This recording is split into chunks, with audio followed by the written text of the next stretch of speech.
Hi students, first year lo one of the important topic endante manaku Keynesian theory of income and employment. The classical theory of employment ante classical theory of employment lo goods equilibrium ani, market equilibrium ani, ఓకేనా, veg cut policy అనే మూడు theories అనేవి ఉంటాయి. ఆ మూడు theories అన్నీ కూడా classical ఎకనామిక్స్లో explain చేయడం అనేది జరిగింది. క్లాసికల్ ఎకనామిక్స్లో అంటే ఎవరెవరు, జేబిసే ఏమన్నాడు, goods equilibrium, it says about goods equilibrium. J B Say its analysis depend on supply creates own demand. అంటే ఏమని చెప్పిండు, మార్కెట్లో అంటే ఏంటి, సొసైటీలో ఎక్కువ ప్రొడక్షన్ ఉన్నప్పుడు, ఎక్కువ ప్రొడక్షన్కి అంటే హెవీ లెవెల్ ఆఫ్ ప్రొడక్షన్కి మెయిన్ రీజన్ ఏంది, హెవీ లెవెల్ ఆఫ్ ప్రొడక్షన్ ఫ్యాక్టర్స్ని యూజ్ చేస్తాం కాబట్టి హెవీ లెవెల్ ఆఫ్ గూడ్స్ అనేవి వస్తాయి. Heavy level of production factors ఎప్పుడైతే ప్రొడ్యూసర్స్ యూజ్ చేశారో అప్పుడు వాళ్ళకు రిటర్న్స్ అనేవి ఎక్కువగా వెళ్ళిపోతుంటాయి. కాబట్టి రిటర్న్స్ అంటే ఏంటి, వేజెస్, రెంట్, ప్రాఫిట్ ఇవన్నమాట. ఆ రిటర్న్స్ అనేవి వెళ్ళిపోతాయి. కాబట్టి ఆ హెవీగా వచ్చేటటువంటి రిటర్న్స్ అన్నింటినీ కూడా హెవీ ప్రొడక్షన్ మీద ఎక్స్పెండిచర్ చేశారు. కాబట్టి ఎప్పుడూ కూడా మార్కెట్లో సప్లై అనేది డిమాండ్ని ఆటోమేటిక్గా క్రియేట్ చేసుకుంటుందని ఎవరు, జేబిసే గూడ్స్ మార్కెట్ ఈక్విలిబ్రియంలో మనకు చెప్పడం అనేది జరిగింది. ఆ తర్వాత వాళ్ళ యొక్క అజంప్షన్స్ ఏంది, ఎంప్లాయ్మెంట్ అనేది అంటే ఫుల్ ఎంప్లాయ్మెంట్ అనేది it's a long period of process. మార్కెట్లో ఎప్పుడు కూడా ఫుల్ ఎంప్లాయ్మెంట్ ఉంటుంది అని వాళ్ళు చెప్పారు. ఓకేనా, ఎందుకు ఫుల్ ఎంప్లాయ్మెంట్ ఉంటుంది అంటే చెప్పారు కదా, సప్లైని ఆటోమేటిక్గా డిమాండ్ని క్రియేట్ చేసుకుంటుంది. కాబట్టి ఏవైతే మనం అంటే ఏంది, సేవింగ్స్ అన్నీ కూడా ఆటోమేటిక్గా ఇన్వెస్ట్లోకి వెళ్ళిపోతాయి. కాబట్టి అక్కడ నెంబర్ ఆఫ్ ఎంప్లాయ్మెంట్స్ ఎంత ఏంది, లేబర్ సప్లై అనేది లేబర్ డిమాండ్కి ఎప్పుడు కూడా ఈక్వల్గా చేయడానికి పాసిబిలిటీ అనేది ఉంటుంది. అంటే దాని ఉద్దేశం ఏంది, లేబర్ సప్లై ఎక్కువగా ఉన్నప్పుడు వేజెస్ అనేవి ఎక్కువగా అడగడానికి పాసిబిలిటీ ఉంటుంది. కాబట్టి అక్కడ అన్ఎంప్లాయ్మెంట్ అనేది ఉంటుంది. లేబర్ డిమాండ్ ఎక్కువగా ఉన్నప్పుడు అంటే డిమాండ్ అనేది ఎక్కువగా ఉన్నప్పుడు ఏంటంటే వేజెస్ తక్కువ ఇవ్వడానికి కూడా పాసిబిలిటీ ఉంటుంది. అలా కాకుండా బోత్ అంటే లేబర్ సప్లై, లేబర్ డిమాండ్ రెండు కూడా ఈక్వల్గా ఉన్నప్పుడు మార్కెట్ ఆటోమేటిక్గా ఫుల్ ఎంప్లాయ్మెంట్ని కలిగి ఉంటుందని మనకు క్లాసికల్ ఎకనామిక్స్లో చెప్పడం అనేది జరిగింది. ఓకేనా, అయినప్పటికీ కూడా ఏంది, ఫుల్ ఎంప్లాయ్మెంట్ ఉన్నటువంటి సిచ్యువేషన్స్ కానివ్వండి, 1930 ఎకనామిక్ క్రైసిస్ వచ్చేసరికి అవంతా కూడా ఏమైపోయినాయి అంటే ఆ ఎస్టిమేషన్స్ అన్నీ కూడా ఆ ఎకనామికల్ క్రైసిస్ ఆ ప్రాబ్లంకి సొల్యూషన్ చూపించలేకపోయినాయి అనమాట. అంటే అన్ఎంప్లాయ్మెంట్ అనేది ఆటోమేటిక్గా ఏర్పడింది, గూడ్స్ ప్రొడక్షన్ అనేది ఉన్న డిమాండ్ అనేది లేదు, డిమాండ్ లేకపోవడం వల్ల ఇన్కమ్స్ లేవు, శాలరీ వేజెస్ లేవు, అర్థమవుతుందా, ఆ సేవింగ్స్ లేవు, ఇన్వెస్ట్మెంట్ లేదు. ఓకేనా, మొత్తము ఎకనామికల్ సిచ్యువేషన్ అంటే మార్కెట్ సిచ్యువేషన్స్ మొత్తం మార్కెట్ సిచ్యువేషన్స్ మొత్తం కూడా కంప్లీట్గా కొలాప్స్ అయ్యేటటువంటి స్టేజ్లోకి రావడం అనేది జరిగింది. ఇలాంటి సిచ్యువేషన్స్లోనే జాన్ మేయార్డ్ కీన్స్, ఓకేనా, 1936 ఇన్ ద పీరియడ్, ఆ పీరియడ్లో the general theory of income and employment, అంటే సాధారణ ఆదాయ ఉద్యోగిత సిద్ధాంతం అనేటటువంటి ఒక గ్రంథంలో the general theory of income and employment అనేటువంటి బుక్లో, ద ఫేమస్ బుక్లో ఆ ఎకనామికల్ క్రైసిస్ అనేటటువంటి సిచ్యువేషన్స్ అంటే మార్కెట్ మొత్తం కూడా కొలాప్స్ ఎందుకు అవుతుంది, ఏ విధంగా అవుతుంది, దానికి మీ రీజన్స్ ఏంటి, ఇలాంటి సిచ్యువేషన్స్ రాకుండా ఉండాలంటే ఏం చేయాలి అనేటటువంటి వాటన్నిటికీ కూడా ఆ బుక్లో సొల్యూషన్ చూపించడం అనేది జరిగిందనమాట. ఏ బుక్లో, the general theory of income and employment, interest income and employment, సాధారణ ఆదాయ వడ్డీ సిద్ధాంతం అని దీన్ని పిలుచుకోవడం అనేది జరుగుతుందన్నమాట. అప్పటి నుంచి మైక్రో ఎకనామిక్స్ కంటే మాక్రో ఎకనామిక్స్కి బాగా ఇంపార్టెన్స్ ఇవ్వడం అనేది జరుగుతుంది. మాక్రో ఎకనామిక్స్ దేని గురించి ఎక్స్ప్లెయిన్ చేస్తుంటే అగ్రిగేట్ యూనిట్స్ గురించి ఎక్స్ప్లెయిన్ చేయడం అనేది జరుగుతుంది అనమాట. అంటే జేఎం కీన్స్ ఏం చేసిండు, అగ్రిగేట్ యూనిట్స్కి ఎక్కువ ఇంపార్టెన్స్ ఇవ్వడం అనేది. అంటే aggregate, what is aggregate units అంటే aggregate supply, aggregate demand, effective demand, aggregate supply, aggregate demand and effective demand అనే వాటికి ఈయన బాగా ఇంపార్టెన్స్ ఇవ్వడం అనేది జరిగిందనమాట. అయితే జేఎం కీన్స్ ఏమంటే లెస్సీ-ఫేర్ సిస్టమ్, అంటే క్లాసికల్ ఎకనామిక్స్లో అందరూ లెస్సీ-ఫేర్ సిస్టమ్ అంటే స్వేచ్ఛాపూరితమైనటువంటి వాణిజ్య విధానం. అంటే there is no government conditions లేకుండా మార్కెట్ మొత్తం కూడా డిమాండ్ అండ్ సప్లై వాళ్ళ చేతుల్లోనే ఉంటుంది. అంటే ఎవరైతే క్యాపిటలిస్టులు ఉంటారో పెట్టుబడిదారులందరూ కూడా వాళ్ళ చేతుల్లో ఉండడం అనేది జరిగిందనమాట. కానీ ఇక్కడ ఏమంటాడంటే జాన్ మేయార్డ్ కీన్స్ ఏమంటాడు, ఖచ్చితంగా గవర్నమెంట్ యొక్క ఇన్వాల్వ్మెంట్ ఉండాలంటారు. ఓకేనా. ఫుల్ ఎంప్లాయ్మెంట్ అనేది అంటే లో లెవెల్ ఆఫ్ ఎంప్లాయ్మెంట్ అనేది ఎప్పుడు కూడా ఉండేటటువంటి ఒక సాధారణమైనటువంటి పరిస్థితి. ఫుల్ ఎంప్లాయ్మెంట్ అనేది అది ఏదో ఒక క్షణంలో ఉండేటువంటి పరిస్థితి, అది లాంగ్ పీరియడ్లో ఎప్పుడు కూడా ఫుల్ ఎంప్లాయ్మెంట్ అనేది ఉండదు అని ఎవరు చెప్తాడు, జేఎం కీన్స్ చెప్పడం అనేది జరిగింది. ఓకేనా. అందుకనే జేఎం కీన్స్ ఏమంటే ఎంప్లాయ్మెంట్ అనేది షార్ట్ పీరియడ్, అది స్వల్పకాలానికి సంబంధించినటువంటిది. It's about of short period. Employment అనేది షార్ట్ పీరియడ్కి సంబంధించినటువంటిది. అది ఒక్కోసారి ఓ సందర్భంలో ఉంటుంది, ఒక సందర్భంలో ఉండదు అనేటటువంటి విధంగా జేఎం కీన్స్ తన యొక్క the general theory of income and ఎంప్లాయ్మెంట్లో ఎక్స్ప్లెయిన్ చేయడం అనేది జరిగింది. మరి ఆయన దేనికి ఇంపార్టెన్స్ ఇచ్చింది సార్ అంటే aggregate supply and aggregate demand and effective demand అనే 3 మెయిన్ ఫ్యాక్టర్స్ని తీసుకొని ఇక్కడ అనాలిసిస్ని ఎక్స్ప్లెయిన్ చేయడం అనేది జరిగింది. మరి అగ్రిగేట్ సప్లై అంటే ఏంటిది, అగ్రిగేట్ డిమాండ్ అంటే ఏంటిదో మనం చూద్దాం. ఓకేనా. లెవెల్ ఆఫ్ ఎంప్లాయ్మెంట్ అంటే లెవెల్ ఆఫ్ ఎంప్లాయ్మెంట్ ఇక్కడ ఎంత తీసుకున్నాం, ఇన్ ల్యాక్స్ ఆఫ్ వర్కర్స్ అనమాట. ఇక్కడ ల్యాక్స్ ఆఫ్ వర్కర్స్ ఎంతమంది, ఇక్కడ 10 lakhs of workers, 11 lakhs of workers, 12 lakhs of workers, 13 lakhs of workers, 14 lakhs of workers, 15 lakhs of workers, 16 lakhs of workers అనమాట. ఇక్కడ aggregate supply price and aggregate demand price, aggregate supply price and aggregate demand price. Aggregate supply price అంటే ఏంది, మనం the particular of employment ఎన్ని goods అయితే మనం production చేస్తామో, ఎన్ని గూడ్స్ అయితే మనం ప్రొడక్షన్ అంటే ప్రొడక్టివిటీ ఆఫ్ గూడ్స్ ఎన్ని అయితే ఉంటాయో వాటన్నిటిని మనం ఏమని పిలవాలి, అగ్రిగేట్ ఆఫ్ సప్లై ప్రైస్ అనాలి.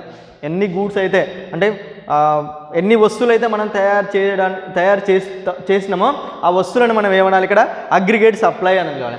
అగ్రిగేట్ డిమాండ్ అంటే ఏంటి, అగ్రిగేట్ డిమాండ్ ఎన్ని గూడ్స్ అయితే మనం మార్కెట్లో అమ్మడానికి సిద్ధంగా ఉన్నామో వాటిని ఏమనాలి, అగ్రిగేట్ డిమాండ్ ప్రైస్ అని మనం పిలవాలన్నమాట. అంటే మార్కెట్లో ఎన్ని గూడ్స్ సప్లై చేసాం మనం, మార్కెట్లో ఎన్ని గూడ్స్కి డిమాండ్ ఉంది అంటే దాని అర్థం ఏంటి, market demand price and market supply price. మార్కెట్లో ఎన్ని గూడ్స్కి డిమాండ్ ఉంది, మార్కెట్లో ఎన్ని గూడ్స్ సప్లై చేసామనే దాని గురించి మనకు ఈ టేబుల్ మనకు ఎక్స్ప్లెయిన్ చేయడం అనేది జరుగుతుంది. Level of employment, aggregate supply price and aggregate demand price. Aggregate supply price in lakhs, ఇక్కడ 10 lakhs, 11 lakhs, 12 lakhs, 13 lakhs, 14 lakhs, 15 lakhs and 16 lakhs. ఇక్కడ చూడండి అగ్రిగేట్ సప్లై ఎంత ఉంది, 10 lakhs మెంబర్స్ ఇక్కడ ఎంత ఇచ్చిండు, in crores of rupees. 10 lakhs members అంటే 10 lakhs of workers, how many goods are produced, 500 crores of goods. 500 crores of goods, 500 కోట్ల రూపాయలకు సంబంధించినటువంటి గూడ్స్ని ప్రొడక్షన్ చేస్తాం. ఓకేనా. ఇక్కడ 11 lakhs వర్కర్స్ ఎన్ని crores of rupees goods production చేసినంటే 550. 12 lakhs of 600, 13 lakhs of 650, 14 lakhs of 700, 15 lakhs of 750, 16 lakhs 800 crores rupees value of గూడ్స్ని production చేయడం అనేది జరిగింది. సేమ్ టైం మరి అగ్రిగేట్ డిమాండ్ ప్రైస్ ఏ విధంగా ఉంది అంటే మరి ఎన్ని గూడ్స్కి డిమాండ్ ఉన్నాయి అక్కడ అనేది చూద్దాం. ఇక్కడ 10 lakhs ఉన్నప్పుడు ఎంత ఉంది, 600. 11 lakhs ఉన్నప్పుడు 625. 12 lakhs ఉన్నప్పుడు 650. 13 lakhs ఉన్నప్పుడు 675. 14 lakhs ఉన్నప్పుడు 700. 15 lakhs ఉన్నప్పుడు 725. 16 lakhs ఉన్నప్పుడు 750. అంటే దాని అర్థం ఏంది, 10 lakhs ఆఫ్ వర్కర్స్ వర్క్ చేస్తున్నప్పుడు అక్కడ అగ్రిగేట్ సప్లై ఎంత సప్లై ఉంది, 500 crores ఆఫ్ రూపీస్ ఉంటే కానీ మార్కెట్లో ఎంత క్రోర్స్కి డిమాండ్ ఉందంటే 600 crores ఆఫ్ రూపీస్కి డిమాండ్ అనేది. అంటే అగ్రిగేట్ డిమాండ్ అనేది 600 crores ఆఫ్ రూపీస్ ఉంటే అక్కడ సప్లై ఎంత ఉంది 500 crores ఆఫ్ రూపీస్కి మాత్రమే ఉంది. అర్థమైందా? ఇంకా ఎంత లో లెవెల్ ఆఫ్ సప్లై ఉందంటే 100 crores ఆఫ్ లో లెవెల్ ఆఫ్ సప్లై ఉంది. దాన్ని గెయిన్ చేయడానికి ఏం చేసింది, ఇక్కడ లెవెల్ ఆఫ్ ఎంప్లాయ్మెంట్ని 10 lakhs నుంచి 11 lakhsకి ఇంక్రీజ్ చేశారు. అర్థమైంది? అంటే దాని అర్థమైంది, అక్కడ ఎన్ని క్రోర్స్ ఆఫ్ రూపీస్కి డిమాండ్ ఉందంటే 600 crores of goods of demand అనమాట. అంటే 600 కోట్ల రూపాయల గూడ్స్కి డిమాండ్ అనేది ఉంది. కానీ అక్కడ ఎన్ని సప్లై చేసినంటే 500 crores ఆఫ్ రూపీస్ గూడ్స్ మాత్రమే తయారు చేసారు. అంటే ఇంకెంత కావాలి, ఇంకా 100 crores of goods of demand అనేది స్కేర్సిటీగా ఉంది. దాన్ని గెయిన్ చేయడానికి ఏం చేసారు, ఇక్కడ ఒక 1 lakh ఆఫ్ వర్కర్స్ని ఇంక్రీజ్ చేసారు. అలా ఇంక్రీజ్ అయినప్పుడు సప్లై అనేది ఎంత ఇంక్రీజ్ అయింది 550 అయింది. ఓకేనా? మరి డిమాండ్ అనేది అప్పటికి ఎంత ఇంక్రీజ్ అయింది 625 అయిపోయింది. ఇక్కడ ఎంత ఉంది, మళ్ళీ ఇక్కడ 625 డిమాండ్ ఉంది, కానీ ఇక్కడ ఎంత ఉంది 550నే ఉంది. అంటే రిమైనింగ్ ఎంత కావాలి, ఇంకా 75 రిమైనింగ్, అంటే స్కేర్సిటీగా ఉంది. మళ్ళీ దాన్ని గెయిన్ చేయడానికి ఏం చేసారు, ఇక్కడ మళ్ళీ 12 lakhsకి మళ్ళీ ఆటోమేటిక్గా ఇంకొక 1 lakh వర్కర్స్ని ఇంకా ఇంక్రీజ్ చేశారు. ఇన్ ద సేమ్ టైం ఇక్కడికి ఎంత వచ్చింది 600 crores of rupees value of goods అనే ప్రొడక్షన్ అనే. కానీ ఇక్కడ డిమాండ్ ఎంత ఉంది 650కి డిమాండ్ అనేది ఉంది. ఇంకా 550 crores ఆఫ్ గూడ్స్ ఆఫ్ ఇంకా స్కేర్సిటీ అనేది. మళ్ళీ ఏం చేసారు, ఇంకొక 1 lakhని పెంచారు. ఇక్కడికి ఎంత వచ్చింది 650, ఇక్కడ 675, ఇంకా 25 crores ఆఫ్ గూడ్స్కి డిమాండ్ అనేది ఉంది. అప్పుడు ఏం చేసారు, ఇంకొక 1 lakhని ఇంక్రీజ్ చేసారు. అప్పుడు ఏమైంది 700 అయింది. ఇక్కడ కూడా ఏమైంది 700 అయింది. అంటే ఇక్కడ ఏమైనాయి, aggregate demand equal to aggregate supply. Where is the aggregate demand and aggregate supply is equality, it's called an effective demand. ఏంటిది ఎఫెక్టివ్ డిమాండ్. ఎక్కడైతే అగ్రిగేట్ డిమాండ్ అగ్రిగేట్ సప్లై రెండు టచ్ అవుతాయో అక్కడ ఏమవుతుంది, సార్థక డిమాండ్ అనేది ఏర్పడుతుంది. Effective what is the effective demand అంటే where is the aggregate supply and aggregate demand are equal in that point are called an effective demand. అంటే ఇక్కడ ఎఫెక్టివ్ డిమాండ్ అనేది ఎక్కడైంది, the level of employment 14 lakhs ఉన్నప్పుడు aggregate supply price 700 crores rupees, aggregate demand price 700 crores rupees. It's called an ఏంటిది effective demand. After effective demand అంటే effective demand అయిన తర్వాత situation ఏ విధంగా ఉంటుంది, ఇక్కడ ఎంత 15 lakhs ఆఫ్ వర్కర్స్ ఉన్నారు. ఇక్కడ ఎంత సప్లై చేసారు 750 crores ఆఫ్ రూపీస్ సప్లై అనేది ఉంది. కానీ మార్కెట్లో ఎంత కావాలి 725 గూడ్స్ ఆఫ్ డిమాండే ఉంది.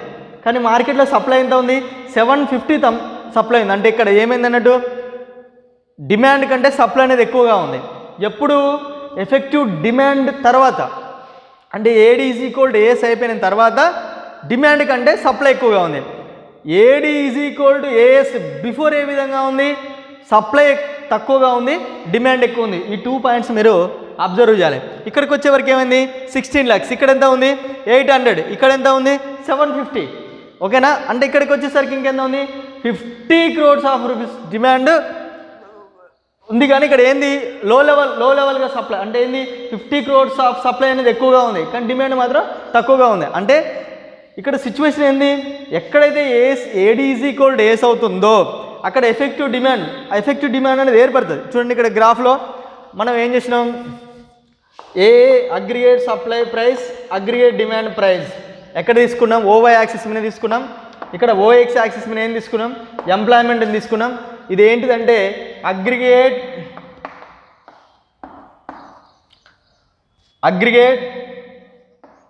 ఇది సప్లై కరు, ఇది అగ్రిగేట్ డిమాండ్ కరు. ఓకేనా?